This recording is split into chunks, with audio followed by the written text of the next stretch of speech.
Les trains à sustentation magnétique sont aujourd'hui courants. Cependant, le train maglev développé par la Central Japan Railway Company est tout à fait unique et supérieur aux autres trains. Avec une vitesse de plus de 600 km/h, il a atteint le statut de train le plus rapide.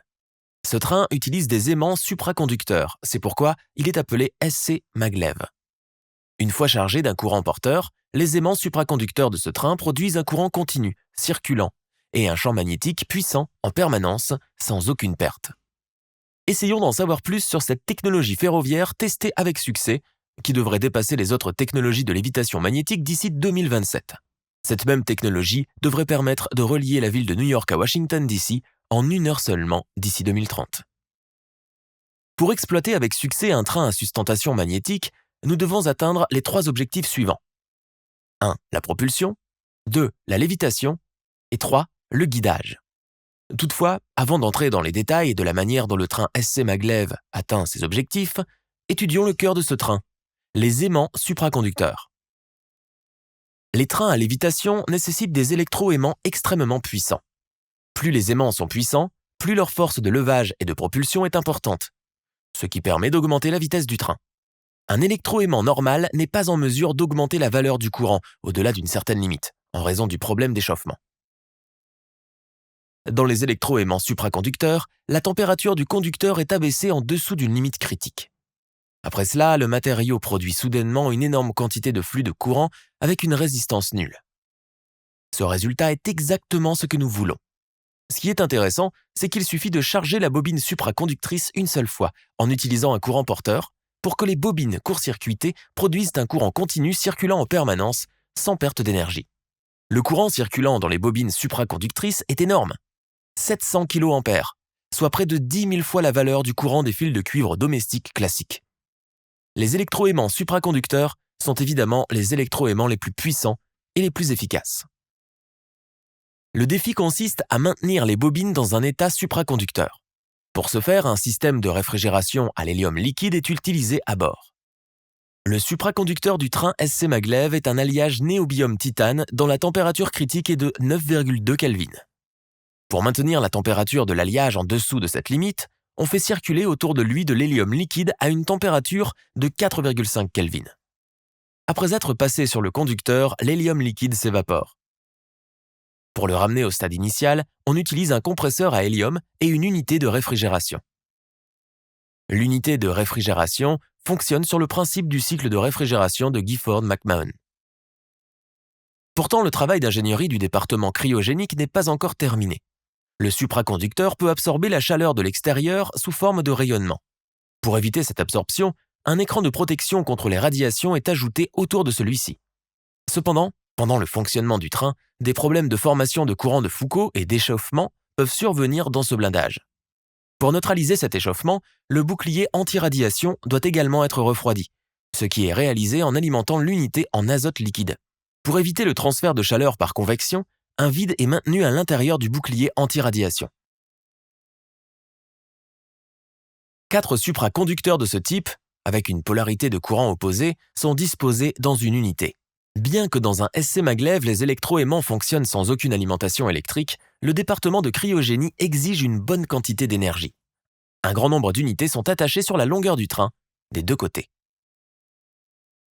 Comme mentionné, la première tâche est la propulsion. Faire avancer le train est une tâche facile. Pour ce faire, nous utilisons une série d'électroaimants normaux, appelés bobines de propulsion. Les bobines de propulsion sont alimentées de manière alternative, comme indiqué, et sont placées à l'intérieur d'une glissière. Ensuite, nous devons déterminer la force que les bobines de propulsion produisent sur les aimants supraconducteurs du train. Veuillez noter que pour comprendre la direction de la force qu'un aimant produit sur l'autre, il suffit de considérer les pôles les plus proches.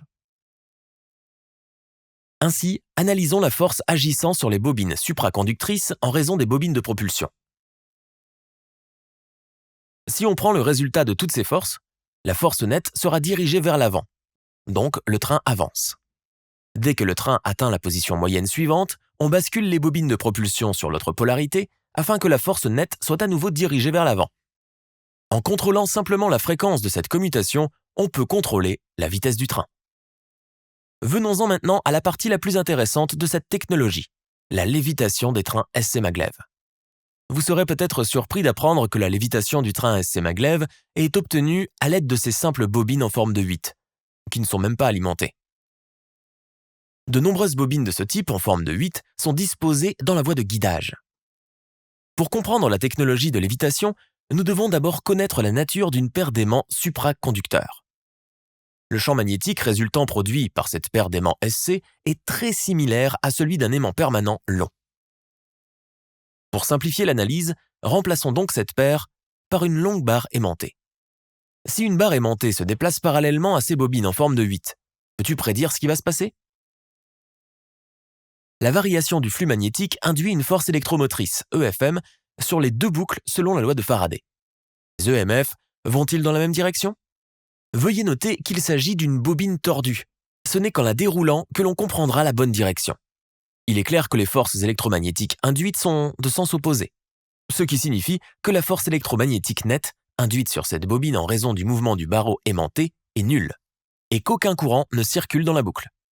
En bref, un aimant sous forme de barre, se déplaçant au centre de la boucle, n'aura aucun effet sur la boucle. Voyons maintenant le même cas, mais cette fois, l'aimant est légèrement décalé par rapport à la boucle, comme indiqué. La boucle inférieure est confrontée à un flux magnétique de plus grande intensité, ce qui signifie que l'EFM induite sur la boucle inférieure sera plus élevé que sur la boucle supérieure. Cette force plus élevée signifie également qu'un courant net circulera dans la boucle. Ce flux de courant produit un pôle sud sur la boucle supérieure et un pôle nord sur la boucle inférieure. Si on analyse l'interaction des forces entre les pôles magnétiques, il est clair qu'une force résultante vers le haut est imposée à l'aimant supraconducteur. Si cette force est supérieure à la force gravitationnelle, l'aimant se déplace vers le haut. Oui, le mouvement d'un aimant supraconducteur parallèle est décalé par rapport à une bobine en forme de 8, produit la lévitation. Au fur et à mesure que l'aimant se déplace vers le haut, la différence entre les valeurs de l'EMF et le flux de courant dans la boucle diminue. Ce qui signifie que la force sur la boucle diminue également. Enfin, lorsque la force ascendante devient égale à la force gravitationnelle, l'aimant s'équilibre ou le train est en lévitation. Les ingénieurs japonais ont atteint une lévitation de 3,9 pouces, 10 cm, en utilisant cette technologie. Il est clair que plus la vitesse du train est élevée, plus la force de lévitation est grande, ce qui signifie que lorsque le train est au repos, il ne peut pas léviter. C'est pourquoi le train SC Maglev utilise des pneus normaux pour le démarrage et le fonctionnement à basse vitesse. Lorsque le train atteint une vitesse critique, les pneus se rétractent car la force électromagnétique est suffisamment puissante pour faire léviter le train. Vient ensuite la question du guidage des trains. Le guidage signifie que le train doit toujours être centré. Il doit se déplacer sans heurter les parois latérales. En d'autres termes, il doit atteindre la stabilité latérale. Les ingénieurs japonais ont obtenu cette stabilité assez facilement en interconnectant les bobines en forme de 8 que nous avons vues précédemment comme indiqué. Si le train se trouve au centre, les forces électromagnétiques induites sur les bobines de droite et de gauche seront égales et aucun courant ne circulera dans les bobines d'interconnexion. Toutefois, supposons que le train se soit légèrement déplacé vers la droite. Ce décalage provoque une différence de force électromotrice entre les bobines de droite et de gauche, ce qui entraîne un flux de courant dans les bobines d'interconnexion. Le flux de courant à travers les bobines d'interconnexion affectera radicalement le flux de courant dans les deux boucles inférieures et donc la force polaire de chaque boucle. Analysons maintenant les forces qui agissent sur le train. Vous pouvez voir que les composantes verticales des forces restent les mêmes, mais qu'une composante horizontale nette se manifeste vers la gauche, ce qui oblige le train à revenir vers le centre. Au fur et à mesure que le train s'approche du centre, les courants dans les boucles d'interconnexion diminuent, et finalement la composante horizontale de la force disparaît.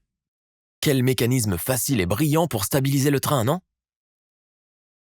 D'après ce que nous avons vu jusqu'à présent, vous pouvez comprendre que le système cryogénique du train et les autres appareils électriques du train nécessitent une énorme quantité d'énergie électrique. Comment transférer l'énergie électrique à un tel train à grande vitesse? Le Central Japan Railway a utilisé pour cela une technique appelée captage inductif. Grâce au principe de l'induction électromagnétique, l'énergie électrique est transférée des bobines de terre à la bobine de collecte d'énergie dans le train sans aucun contact matériel. Le champ magnétique puissant que produisent les aimants supraconducteurs peut présenter des risques pour la santé des passagers. Pour éviter cet effet indésirable, des écrans magnétiques sont utilisés sur le matériel roulant et l'installation d'embarquement des passagers, ce qui permet de maintenir l'intensité du champ magnétique en deçà des directives de la CIPRNI. Les essais de train SC Maglev ont commencé en 1997 sur la ligne d'essai du Maglev de Yamanashi. Les essais ont été couronnés de succès et se sont poursuivis pendant 10 années consécutives sans manquer un seul jour. Un record mondial de vitesse de 603 km/h a été atteint à cette époque. Ces résultats très positifs ont encouragé les autorités japonaises qui ont accordé au SC Maglev l'autorisation de mener des opérations commerciales entre Tokyo et Nagoya d'ici 2027. Et d'autres trains SC Maglev suivront. Avant de partir, n'oubliez pas de faire partie de notre équipe. Merci.